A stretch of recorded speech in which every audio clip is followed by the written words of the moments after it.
Hey, what's up everybody? Ryan T-Tar Collects here. Welcome back to another video. Today I'm here at a GameStop, ready to do my first PSA submission of 2026. So I figured I'd talk about it a little bit. Anybody that's maybe checked out my last couple videos, you know that I bought out a collection over the last about 2 weeks ago or so. So I'm just here ready to hand in some of these cards to PSA and see how they do. Ultimately, GameStop has been pretty successful for me so far. I found it to be a good option for grading. Most of that is due to the price. So basically, with a PSA membership, the cards are going to be, I think, about $22 each, and that's GameStop's price. But I don't need a PSA membership to do that, which I think is about $150 a year. So unless you have that, it doesn't really, doesn't really work out to be the same, because I think without that, it's about $26. I can't remember exactly. I'd have to look at the PSA website again. So because I have a pro membership, the cards are, I think, $22 each. I'll find out in a couple minutes when I go in here. And then the shipping as well. So, GameStop just charges like the flat $5 or $10 or whatever it is, and that's for both ways, right? Whereas PSA, you have to pay for shipping there and then return shipping as well, which gets pretty expensive with the insurance and things like that. So ultimately, the pricing just kind of makes sense. You also need, I think, 20 cards to do a PSA submission for it to be like that little bit of a cheaper price. And I just, at this time, don't always have 20 cards hanging out ready to grade. Like right now I have 10, and that was through the collection that I bought. I only found, I think, 6 or so out of that collection that I'm going to pull out and grade.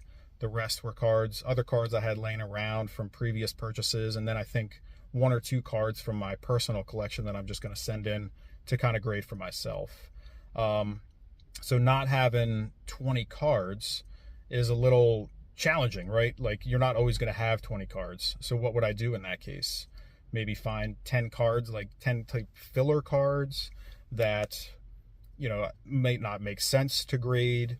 Or what's the other option? I guess hold on to the 10 cards I have, and then I have to wait for another 10 cards, which is kind of a, undetermined amount of time. Could be a couple weeks, could be a couple months.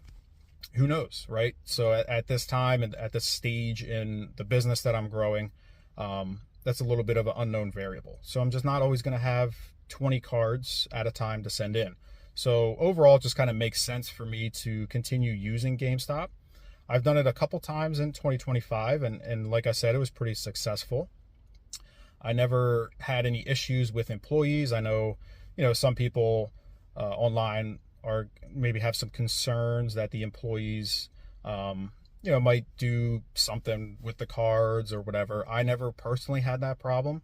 Maybe I was just lucky. Maybe the employees at my old GameStop, I just got lucky with them. They were good employees.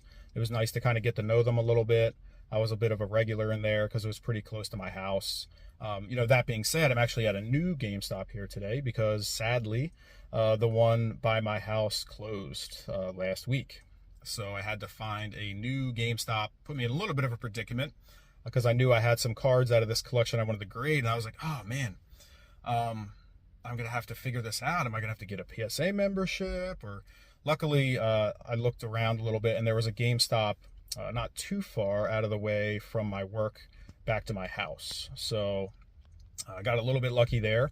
And even more so, the manager from the GameStop that was by my house transferred to this store. So it's nice to, be able to still see them, going in and having that connection still. Definitely helped my trust a little bit because I didn't want to have to get to know new people before submitting, potentially pretty expensive cards that we're going to be sending in today. So having that pre-existing relationship with the old store manager, coming down to this store is really nice. And then beyond that, just grading in general has been kind of a key part of my business model so far. I know that it's important to kind of get that little bit of extra margin, at least like early on here in these early kind of stages of my business. Just being able to kind of get that little bit of extra margin as we look through, the collections and things like that, and finding cards that are good to grade, cards that make sense to grade, and just potentially being able to get those big markups. There's of course a little bit of inherent risk that you have to weigh. Ultimately you're risking the grading cost, because a lot of times, especially with modern cards, even at a 9, they're kind of the same as like a raw card.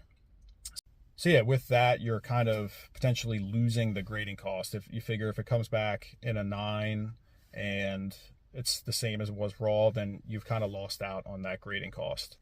So I personally kind of pre-grade them.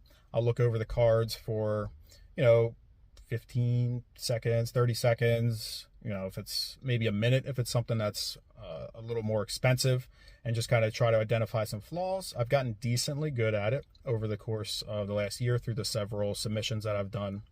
So just kind of looking through and trying to determine what are the chances I think this will 10, is it worth it, et cetera, et cetera. So just kind of doing the pre-grading there. And overall with grading too, I know there's just a little bit of controversy. Some people love it, some people hate it. Even PSA itself as a company has some controversy, here and there, especially with them buying Beckett and, being so intertwined with eBay. There's, some concerns there. But again, personally, it's been successful for me so far, and it's definitely beneficial just for the transactions of condition, basically, like knowing, okay, this, I could say this card is near mint, but then, or I buy a card that's listed as near mint, I get it, it's, maybe got some minor issues, maybe some whitening, maybe a ding. But, if it's a PSA 10, it's a PSA 10, right? A 9 is a 9, so on and so forth. Everybody kind of knows what that is. Typically, the grades will have, established values, and they kind of have a market of their own. So there's no like discrepancy, right? If you have a PSA 10, you've got a PSA 10.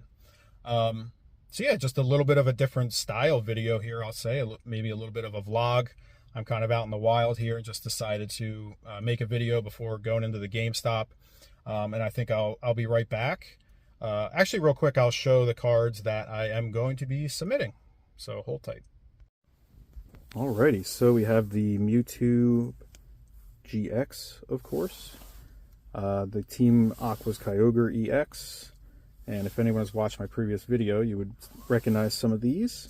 The Latias Prism. You have the Articuno GX. Dragonite GX. The Gyarados from Ancient Origins. The All Night Party Reverse Holo. We have a Executor from 151 Japanese Master Ball. This is from my personal collection, and I really just like the art. I like the Executor chilling on the beach. Got some nice vibes with that one. So that's just a personal favorite. This is a Janine's Secret Art SIR, or I guess Special Art Rare from the Japanese set. This I picked up in a previous collection, so we'll be grading that. We have a Chinese Jolteon Master Ball. I'm not sure of the set. I know Chinese sets are a little, different schedule than the Japanese and English releases, so I'm not sure of the set. But this I picked up previously, and I'll be sending that in for a grade. And then lastly, we have a special edition. This was actually gifted to me today by one of my coworkers. So this Mega Sableye and Tyranitar GX tag team, thank you to them very much, and I'll be sending this out for a grade today as well. Alrighty, just got back in my car here. It was a great experience in the GameStop. Nice to check out a new store.